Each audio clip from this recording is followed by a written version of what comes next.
वकुल्ल बिदअतिन ज़लालह वकुल्ल ज़लालतिन फिन्नार। अऊज़ु बिल्लाहि मिनश शैतानिर रजीम। बिस्मिल्लाहिर रहमानिर रहीम।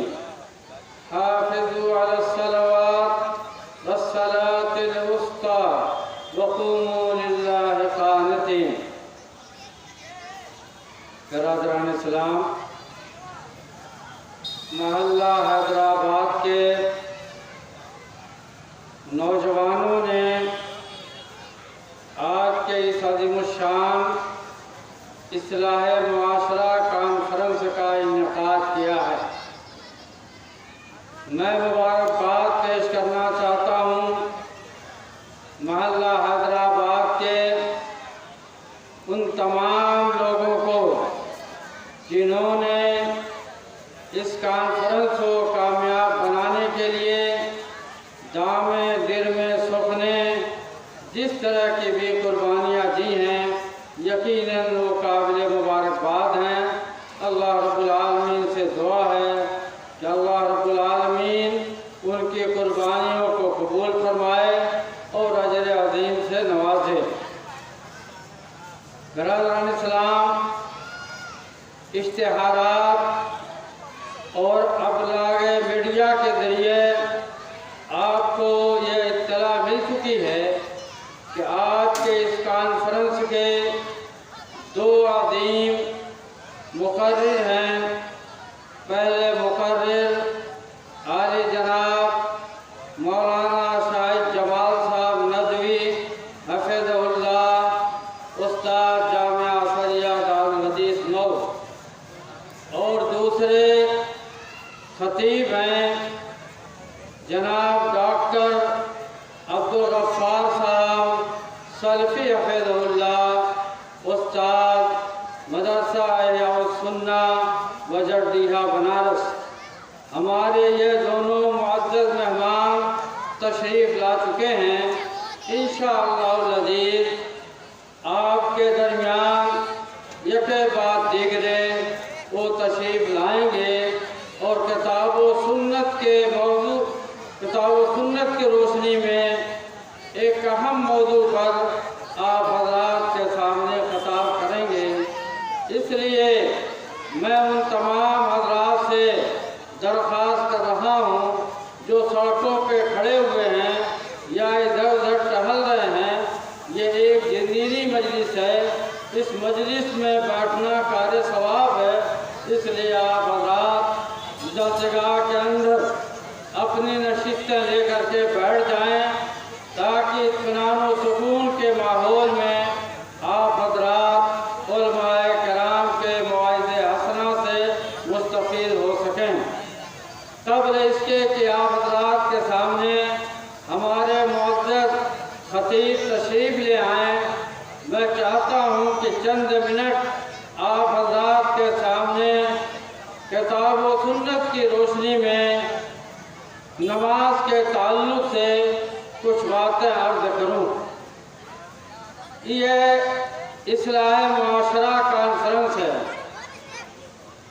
इस तरह के कॉन्फ्रेंस के इनेकाद का मकसद ही यही होता है कि मुआशरे के अंदर जो कोताहियाँ, जो खराबियाँ पैदा हो गई हैं, उसकी इस्लाह की कोशिश की जाए।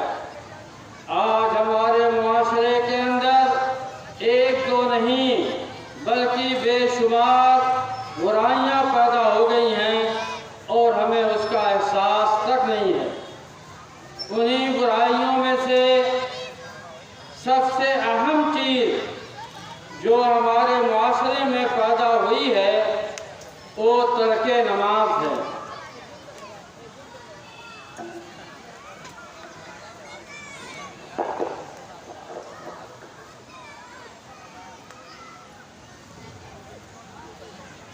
तो मुआशरे के अंदर ख़ास तौर से हमारे नौजवानों में और हमारे बूढ़ों के अंदर भी तसाहुली और गफलत नमाज के तर्क के सिलसिले में बहुत ज़्यादा पाई जाती है।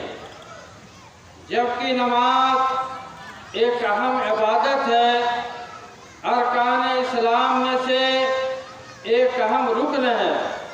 अल्लाह के नबी मोहम्मद रसूलुल्लाह सल्लल्लाहु अलैहि वसल्लम ने इरशाद फरमाया, बुनियल इस्लाम अला खम्सिन, इस्लाम की बुनियाद 5 सतून पर कायम की गई है। उनमें से पहला सतून अल्लाह रब्बुल आलमीन की वहदानियत का ख्याल करना और मोहम्मद रसूलुल्लाह सल्लल्लाहु अलैहि वसल्लम की रिसालत को तस्लीम करना। दूसरा रुकन इकामत सलात, नमाज को कायम करना, नमाज की पाबंदी करना। तीसरा रुकन वाइताई ज़कात, ज़कात को अदा करना। चौथा रुकन वसियाम रमज़ान, रमज़ानुल मुबारक के महीने का रोज़ा रखना। और आखिरी रुकन कहा गया कि हज है। अगर अल्लाह रब्बुल आलमीन ने हमारे पास इतनी दौलत दे रखा है कि घर के अखराजात निकालने के बाद हम मक्का का सफ़र आसानी के साथ कर सकें, तो हमारे ऊपर हज फर्ज है। इस्लाम के 5 रुकनों में से सबसे अहम रुकन जो है वो नमाज है। नमाज के बारे में कुरान मजीद के अंदर जगह जगह अल्लाह रब्बुल आलमीन ने हमें हुक्म दिया है। अल्लाह रब्बुल आलमीन कुरान मजीद के अंदर इरशाद फरमा रहा है, हाफ़िज़ू अलस्सलावात वस्सलातिल वुस्ता वक़ूमू लिल्लाहि क़ानितीन। नमाज़ों की हिफाजत करो, नमाज़ों की पाबंदी करो, बिलखुसूस दरमियानी नमाज की, जिसे असर की नमाज कहा जाता है। हाफ़िज़ू अलस्सलावात वस्सलातिल वुस्ता वक़ूमू लिल्लाहि क़ानितीन। और अल्लाह की इबादत के लिए इत्मीनान व सुकून के साथ नमाज के अंदर खड़े हो जाओ। मेरे भाइयों, नमाज की हिफाजत का हमें हुक्म दिया गया, नमाज की पाबंदी का हमें हुक्म दिया गया। और ख़ास तौर से दरमियानी नमाज, जिसे सलाते असर कहा जाता है, जिसके ज़ाय होने का ज़्यादा खतरा रहता है, उसकी भी हिफाजत का हमें हुक्म दिया गया है। एक हदीस में आता है कि जिस शख्स ने असर की नमाज को ज़ाय कर दिया, गोया उसने अपने अहल वयाल और अपने माल को तबाह बर्बाद कर दिया। यह नमाज असर की अहमियत और फजीलत है।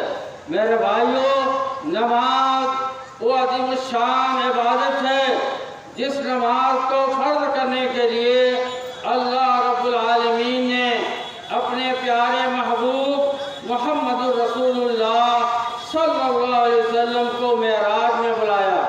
और बुलाने के बाद आपको जो अजीम तोहफ़ा दिया, वो तोहफ़ा नमाज है। इसीलिए कहा जाता है अस्सलातु मेराजुल मोमिनीन। नमाज ये मोमिनों की मेराज है। अल्लाह के नबी को मेराज में बुलाया गया, उनकी मेराज कराई गई। और मेराज में तोहफ़ा जो दिया गया, उस तोहफ़े पर अमल करने वाले, उसकी कदर करने वाले हम उम्मती हैं। इसलिए नमाज मोमिनों की मेराज है। मेरे भाइयों, आप जानते हैं कि जब कोई बादशाह वक्त किसी को अपने दरबार में बुलाए और इस बात का ऐलान करे कि आज आपको अवार्ड दिया जाएगा, आज आपको इनामात से नवाजा जाएगा, आज आपको बादशाह की तरफ से तोहफा दिया जाएगा, तो वो शख्स कितना मसरूर होता है, कितना खुश होता है कि आज हमें बादशाह के दरबार में बुलाया गया है, हमें पार्लियामेंट में बुलाया गया है, हमें अवार्ड देने के लिए बुलाया गया है। और जो अवार्ड उसे दिया जाता है, जो तोहफा उसे दिया जाता है, वो उसके लिए एक यादगार होती है। और जब लेकर के आता है तो हर आदमी उसे मुबारकबाद देता है और वो शख्स बहुत ज़्यादा खुश होता है। मेरे नबी मोहम्मद रसूलुल्लाह सल्लल्लाहु अलैहि वसल्लम को अल्लाह रब्बुल आलमीन ने मेराज के अंदर बुला करके नमाज जैसी अहम इबादत को तोहफे के तौर पर दिया है। और आप जानते हैं कि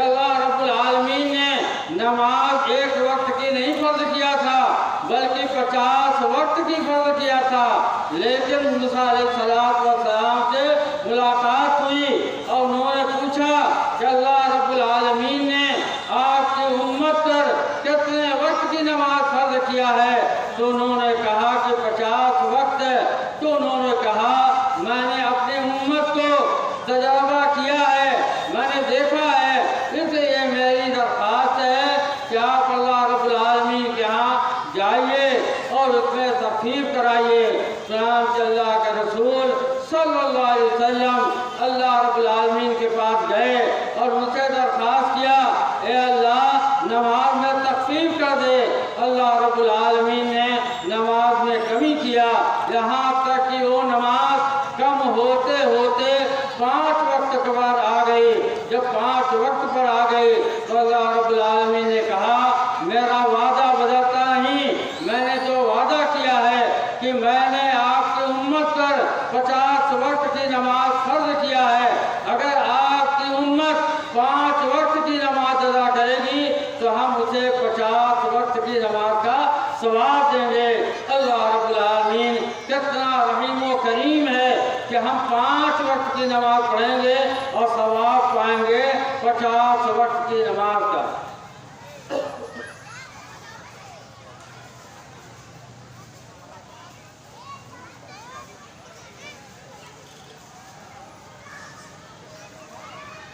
नमाज एक ऐसी अहम इबादत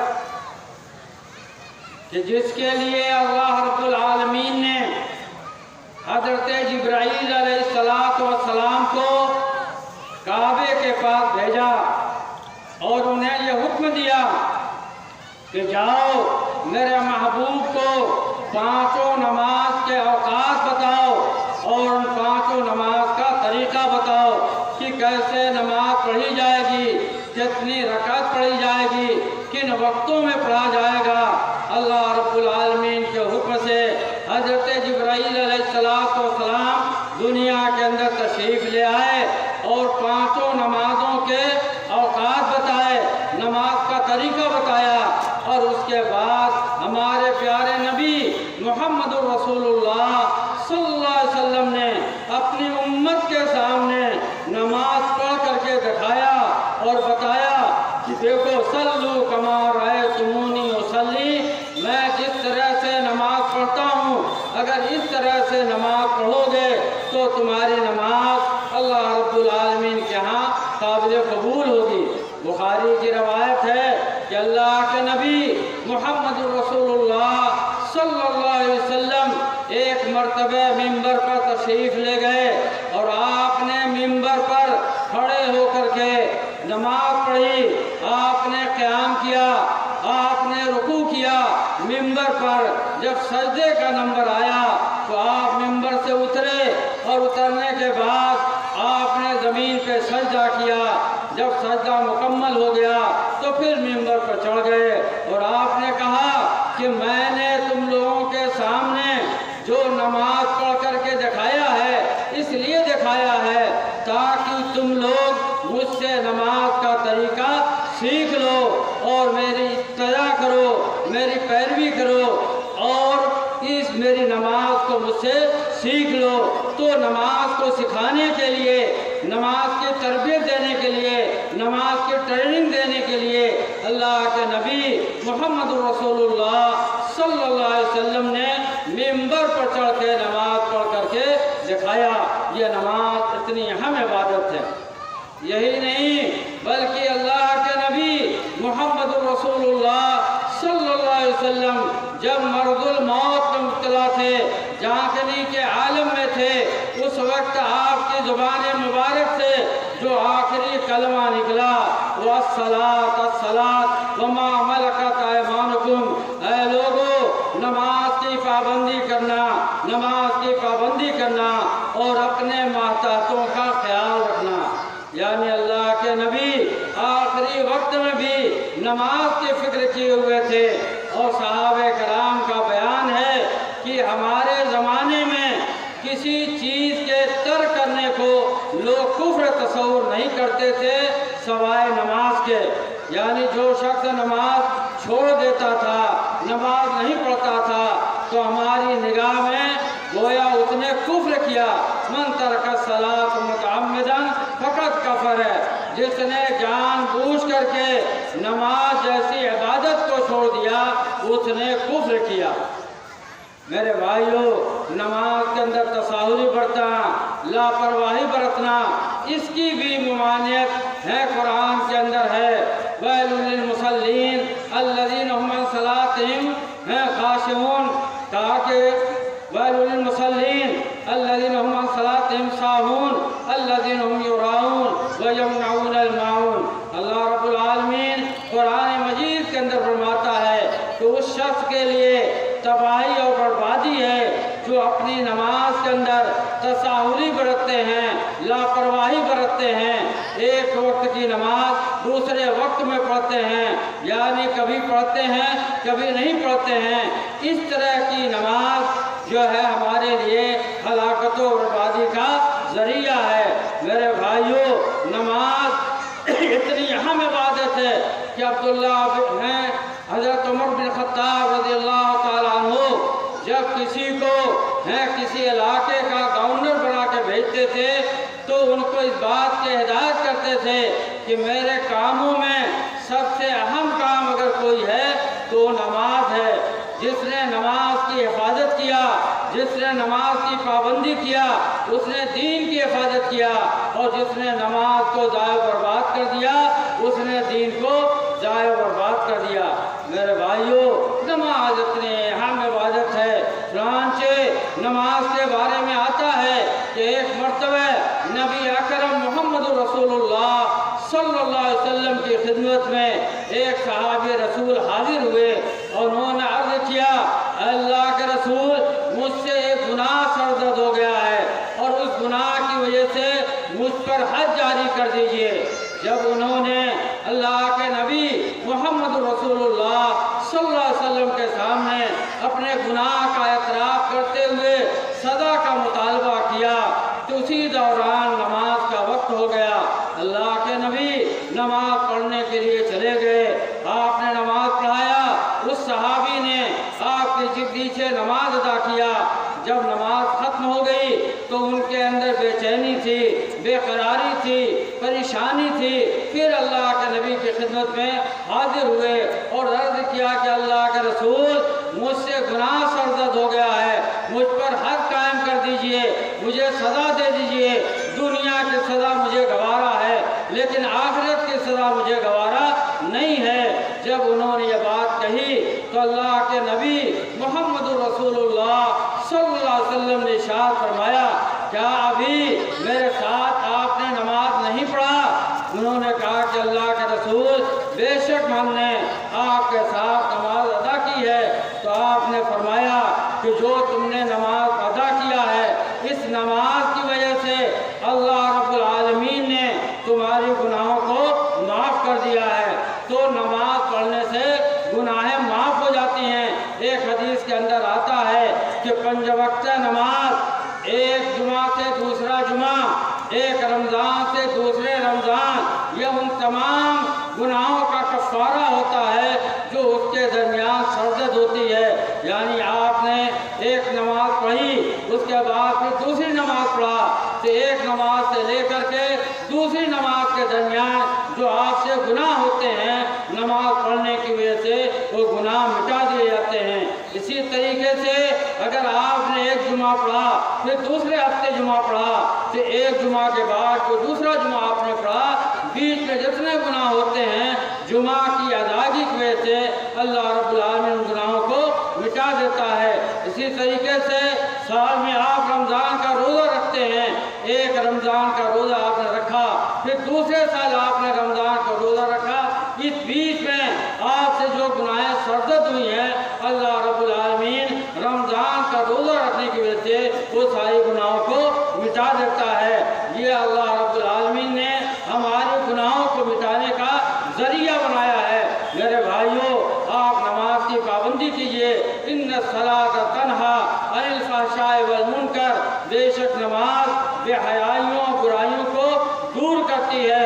अगर आप नमाज की पाबंदी करते रहेंगे, नमाज का ख्याल रखेंगे, नमाज में तसाहुली और गफलत नहीं करेंगे, तो आपके अंदर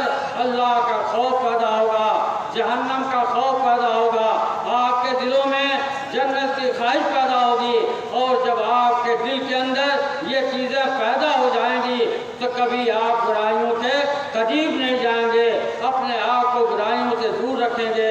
आज हमारा माशरा जो बिगड़ता जा रहा है, हमारा नौजवान बेनमाजी, हमारे बच्चे बेनमाजी, हमारी औरतें बेनमाजी, हमारे बूढ़े बेनमाजी, मस्जिदें मसीहा खा बनी हुई हैं, ये हमारी तबाही का जरिया है। अगर आज हम नमाज की पाबंदी करने लगें तो मुआशरे के अंदर जितनी भी बुराइयां पैदा हो चुकी हैं, एक एक करके सारी बुराइयां दूर हो सकती हैं, क्योंकि नमाज हमारी बुराइयों को दूर करने वाली है।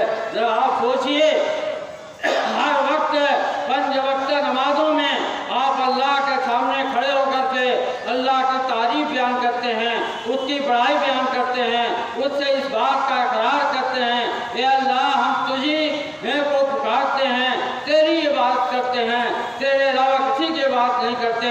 फिर कौन बंदा है जो अल्लाह के सामने इस बात का इकरार करके आया है और उसके बाद दोबारा वो गुनाह का काम करे? जाहिर बात है उसे के दिल में यह ख्याल आएगा, अगर हम बुराई करेंगे, बेहयाई के काम करेंगे, फिर हमें नमाज पढ़ने के लिए जाना है, अल्लाह के सामने हाजिर होना है, किस मुंह से जाएंगे? उसके दिल में यह खौफ पैदा होगा, और जब यह खौफ पैदा होगा तो बुराई के करीब नहीं जाएगा। आज हमारे जो बच्चे बिगड़ रहे हैं, इसकी वाहिद है जरिया जो है वो तर्क नमाज है। अगर बाप नमाजी हो जाए, बेटी नमाजी हो जाए, बहुएं नमाजी हो जाएं, बच्चे नमाजी हो जाएं, तो कोई फजूलियात नहीं रहेगा। आप नमाज पढ़ेंगे, आपका दिल मस्जिदों से रहेगा। आप जानते हदीस में आता है कि अल्लाह रब्बुल आलमीन के यहाँ कल क़यामत के दिन कोई साया नहीं होगा सिवाय अल्लाह ताला के अर्श के, और अर्श के साए में 7 आदमियों को जगह मिलेगी। उनमें से एक इंसान वो है जिसका दिल मस्जिदों से लगा हुआ हो।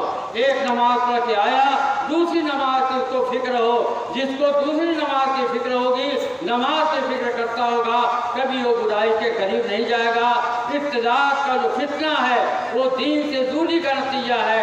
अगर हम दीन से दूर रहेंगे तो तरह तरह के फितने में मुब्तला होंगे। अल्लाह रब्बुल आलमीन से दुआ है कि अल्लाह रब्बुल आलमीन हमें सच्चा पक्का मुसलमान बना, इलाही आलमीन हमें भी नमाजी बना, हमारी औलाद को भी नमाजी बना, इलाही आलमीन अपना नेक बंदा हमें बना। दुनिया में जब तक तो जिंदा रख, दीन इस्लाम पर जिंदा रख, हमारा खात्मा हो तो दीन इस्लाम पर हो। अक़ूलु क़ौली हाज़ा अस्तग़फ़िरुल्लाह ली व लकुम व लिसाइरिल मुस्लिमीन वस्तग़फ़िरूहु इन्नहु हुवल गफ़ूरुर रहीम।